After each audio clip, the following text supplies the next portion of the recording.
তো গাইজ প্ৰায় 2 মাহমান আগতেই মই কৈছিলোঁ যে যিসকলে 60% পাব 60% পোৱাবিলাকে স্কুটি পাব। মই কৈছিলোঁৱে 2 মাহমান আগতে, কিন্তু সেই যিটো ভিডিঅ' বনাইছিলোঁ মই তাৰ তলত মানুহে যি গালি পাৰিলে আৰু কি ক'ম।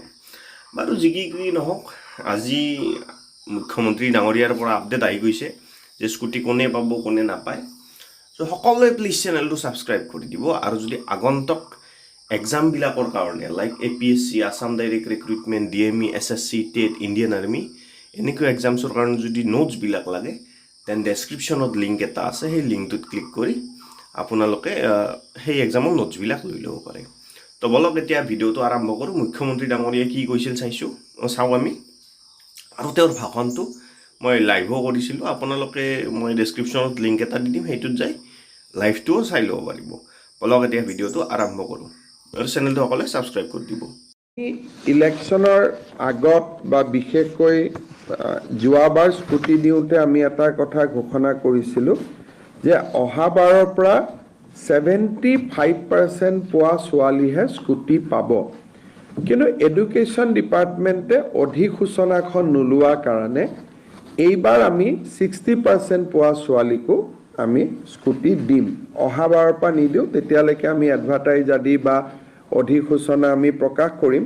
কিন্তু MCC model code of conduct থকাৰ কাৰণে এডুকেশ্যন ডিপাৰ্টমেণ্টে অধিসূচনাখন দিব নোৱাৰিলে। সেইকাৰণে বহুতে হয়তো ক'ব পাৰে যে আমাৰ লগততো গভৰ্ণমেণ্ট অৰ্ডাৰ নাই, গতিকে মন বেয়া হ'ব পাৰে। সেইকাৰণে এইবাৰ আমি আপ টু 75% নকৰি 60% ছোৱালীকো আমি স্কুটি দিম। প্ৰায় 50,000 ছোৱালীয়ে এইবাৰ স্কুটি পাব।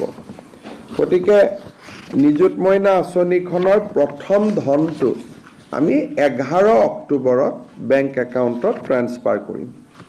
ইয়াৰ মাজত প্ৰপত্ৰ আদি পূৰণ হ'ব। এইবাৰ যিসকল ছোৱালীয়ে প্ৰপত্ৰ পূৰণ কৰি নিযুত মইনা আঁচনি পাব, দ্বিতীয় বৰ্ষত আৰু তেওঁলোকে প্ৰপত্ৰ পূৰণ কৰিব নালাগে। তেওঁলোকৰ খালি কোনখিনি কোনোবা বিয়া হৈ গ'ল নেকি, কলেজত অহা নাই নেকি, সেইখিনি আমি কলেজৰ প্ৰিন্সিপালৰ পৰাই ৰিপৰ্ট লৈ ল'ম আৰু তাৰ ভিত্তিত আমি কাম কৰিম।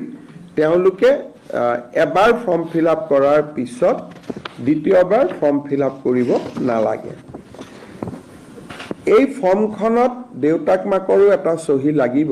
গতিকে কোনোবা দেউতাক মাকে যদি ভাবে যে মোৰ আৰ্থিক অৱস্থা ভাল আৰু ছোৱালীজনীক এই আঁচনিটো লৈ পেলাই মই চৰকাৰখনক আৰ্থিক বোজা দিব খোজা নাই, কোনোবা ছোৱালী যদি নিজে আঁতৰি আহিব খোজে বা দেউতাক মাকে যদি আঁতৰাই দিব খোজে, তেতিয়া তেওঁলোকে স্ব ইচ্ছাই পাৰিব। আদাৰৱাইজ ইয়াত কোনো ইনকাম স্লেব নাই, BPL APL বুলি কথা নাই। কলেজ বা মহাবিদ্যালয় বা বিশ্ববিদ্যালয়ত যোনেই পঢ়ে